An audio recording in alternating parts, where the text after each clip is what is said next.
we're now going to turn to the questions by the audience. You can still submit them by typing them into the chat box at the lower part of your screen. Don't forget to press return after you type in that question. And thank you very much for your attention. Well, we're lucky today to have Larry Webster here in the studio live. Let me ask you first, before we get to Bill's question, let me ask you if there are any things, Larry, on the video that you think ought to be corrected or changed, or whether they spark any other comments from you. No, the video is good. I really appreciate it. They did a very, very good job of doing or listening to what I had to say. And Bill Myers has said, I didn't know that he had actually flown out of Charleston. He's a Quonnie resident, flown out of the Charleston base in the past. He would see it as a difficult thing to use Warden's Pond for target practice. But you sounded pretty confident that that's what happened during the war. During World War II, they had a target about the size of a battleship out there. And when I was a kid in the 50s and 60s, there were hundreds of practice bombs, water-filled practice bomb remnants, plus the old Mark IV, which were cast iron bombs. They dropped tons of them out there. Most of the people who lived around the pond remember in the winter months when these Mark IV small practice bombs would ricochet off the ice, and one person remembers them coming through the side of the house, going out the other side. So that was World War II. That all ended at the end of the war. In the 1950s, they used it for not bombing, but they used it for practice dive bombing, but they didn't fire any machine guns or rockets or anything after World War II. There were just the practice bombs during the war. Yeah, I've got some other, thanks very much. I've got some other questions that have come in. One that says, what made the Hellcat different from other fighter planes in that era? And when was it retired as an active weapon? You remember? It was different because it was a carrier fighter. It was designed at the very beginning of World War II. It was an effective design. It was a follow-on to the F-4F Wildcat. It could compete very well against the Japanese Zero and other aircraft, very maneuverable. It was very tough. The Grumman Corporation was known for building aircraft. They were called sterling silver. They were so well liked by the pilots. And they built large quantities. 1 month during World War II, Grumman produced 600 Hellcats. So many so that the Navy had to tell them not to build as many because they didn't have the pilots to fly them out of Bethpage, Long Island for delivery. The Hellcat entered combat in the summer of 1943 in the Pacific, where it was used primarily. And after World War II, it was retired to a second-rate use as training aircraft. Some were converted to drones and used for target practice. I think the last Hellcats were used at several bases around the country for practice flying by people to maintain their flight status. So I don't think the Hellcats lasted much longer than the mid-1950s.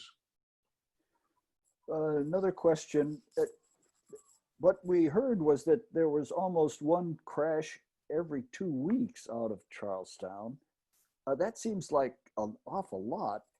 Actually, more than that. Sometimes there were 2 or 3 or 4 within the space of a couple of days. These crews for recovery often had great difficulty picking up the stuff. Some crashes, the reason I found stuff in the woods were if they were out of sight, not in a public place, the wreckages were often left in the woods. And some of them were very difficult. They were in swamps. some rough territory that during World War II, people had great difficulty reaching. Today, with development and new roads, some of these crash sites are easily reached. In fact, many of these crash sites today, with all of our modern building and development, don't exist anymore. Back to the question of the number of crashes, was there any, what was the, do you know what the usual cause was? Was it a mechanical problem? Was it that these were inexperienced pilots, or was it just a combination of everything? It was a combination of everything. The aircraft were well built. Remember, the maintenance was done by young men, 18, 19, 20 years old. They were flown by pilots who were only 21, 22, 23 years old. But the young men who maintained them came off of farms. This whole technology at the beginning of World War II didn't exist just a few years before that in the Great Depression. It was a huge amount of education required to maintain the aircraft. So some aircraft were maintenance problems. Others were the stupidity of the pilots from making mistakes. Some of them with bad weather. The night fighters went out at nighttime. Sometimes they ran into bad weather off the coast here, got lost, flew into the water. Bad things happened, and that was part of the loss. Being put in a bad situation you couldn't get out of. Again, these are young men. They only had 300-400 hours another of question. nighttime. Another question that has come in about the way the beaches were described. I'll take this one. Is Little Beach, where the artifact was found, West Beach? Well, there's a lot of confusion about names. I think of West Beach as the beaches around the breachway. Little Beach, by the way I speak of it, is the small beach between the nuns' retreat up on the big rocks and Steve Pete's house. There's a small beach there which goes by the name of Nuns Beach or Dowd Beach or Little Beach. That's the best I can do with that question. The Atwood's house and the Walsh's house and the Gurney's house look right out at the site where this was recovered. Another question has come in, Larry. Larry, where was the Hellcat that you rebuilt located? It currently is at the New England Air Museum on display. If you go into the room where the B-29 is, you'll find it there. It originally retired out in California at it was a drone at one of the naval air bases out there.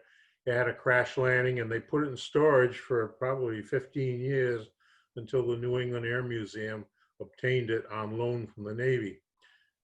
But the markings you see on the model kit that I had in the video are the markings that aircraft carried at NAS Santa Rosa, California during the summer of 1945. And I was fortunate to meet several of the pilots and speak with them that had flown that aircraft during that time. It was a very special aircraft to these men because it was used for rocket practice. It was the only aircraft in the squadron, and if they fired all 6 rockets at the same time, they'd always get it on target because the aircraft was set up perfectly, and that was a rare thing. There's another question that's come in. I think we also actually have the answers that have come in on the chat. One of the questions from Bob Patron is, do you know of any pilots that are still alive that flew out of Charlestown? It sounds like we actually have 2 of them on listening. One of them is Bill Myers, who said he flew out of Charlestown after the war, but still flew out of that base. And then another from Tom and Mary Gentz. My brother, Dick Gentz, flew S2Fs from the aircraft carrier Essex and did touch and goes at Charlestown. At the same time, Bill Meyer flew STFs there also. So we should get more information from you guys. It sounds interesting. The I'll ask the two of you, Bill Myers and Tom Gentz, whether that portrayal of flying into runway 30 that Bob Petrone did with a drone, did that look familiar to you? Oh, there we go. There we go. We've got you. That's the plane that he flew. Does that look familiar, Larry? Yeah, it's an S2F tracker. They called it affectionately the Stoofy. The what? Right. That's what we flew. Woke everybody, kept everybody up at night too. Yeah, when I was a teenager, or even the 50s, I used to have my parents stop on Route 1 so I could watch the S2 trackers and Sky Raiders doing their touch and go landings. So it was continuous, sometimes for days on end prior to the carriers, when they went out on the carriers and left the area. We call them FCLPs, and we bounced. Yep, field carrier landing practice. Did that drone landing look familiar? That was for you, Bill. The drone landing? Oh, did you see it in the video where Bob Petrone flew his drone that landed on runway 30 there? Maybe you didn't notice Yes. it. Oh, yes, I saw it, and I can see it painted out, and then all the it overgrew. Yes, yeah. I did. Okay, we got another question for Larry that begins with a statement. I spent many moments during the 1960s watching what seemed to be two-engine propeller bombers. That may be the S2F. They landed and took off repeatedly while circling Ninigret Pond. They often flew low over our house. I believe they were training for missions in the Vietnam War. Any information on the types of planes used and the crash experiences in that period? We heard of a few crashes. So would that have been the S2Fs? Yes, the S2F was an anti-submarine aircraft. I don't think it would be considered a bomber. And they also used the AE Sky Raider aircraft during the 50s and 60s. Sometimes there were other helicopters that we used the area for practice. And I, in fact, been talking with a woman whose father flew the Sea King out of Charlestown around 1970. It was very interesting. I might add that the World War II pilots who flew out of Charlestown, I don't believe any of them are alive anymore. One other question about President Bush. Do you have any stories of President Bush when he was training in Charlestown? Was it Bush who came up with the new name, Charlietown? I don't think he came up with the word Charlietown. I think that was, I don't know where the root is. But George Bush flew here from November 43 to January 44. He was with Air Group 51, VT 51. They went out on the, I think it was the San Jacinto, I may have been wrong on that, to the Pacific, and he flew combat in the Pacific.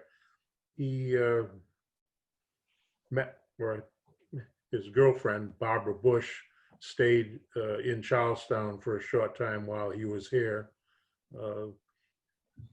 So that was his link here, and I think he remembers being at Charlestown. I don't believe he had any accidents or aircraft problems while he was here, so didn't cause any trouble for himself or anybody else.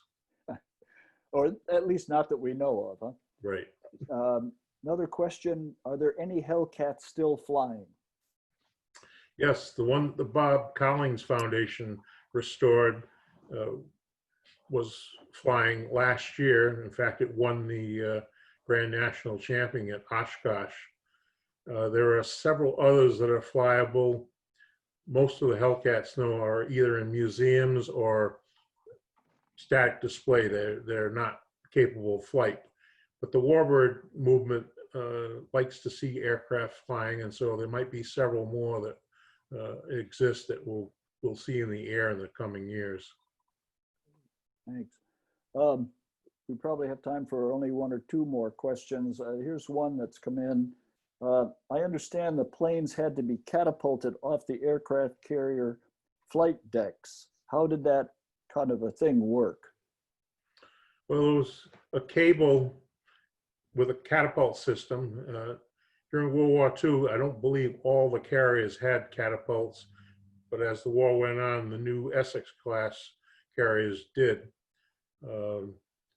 When possible, the aircraft during World War II, if the carrier had full speed, they could take off of the carrier deck without a catapult. But if they needed the catapult, it was hooked to two large hooks under the wing near the landing gear on the Hellcat, and it would fire the aircraft off, and so it would get flying speed within a few hundred feet. It was quite a jolt for the pilot, but the aircraft were designed for carrier landing and also carrier takeoffs with catapults. Catapult. Yeah, they were seen. Today, the new carriers on the brand new carrier has electromagnetic catapults. Okay, and the last question. After the COVID-19 shutdown is over, Larry, would it be possible for people to see some of the wreckage firsthand at your site if they got in touch with you, or is that not going to be possible? Would that not be possible? I have no problem. I like to show people what's going on. It honors the men who were killed in some of this wreckage, and it gives you an idea of what was in existence in those days. It's wreckage, but it's still very interesting. Certainly was to me for all these years. Right.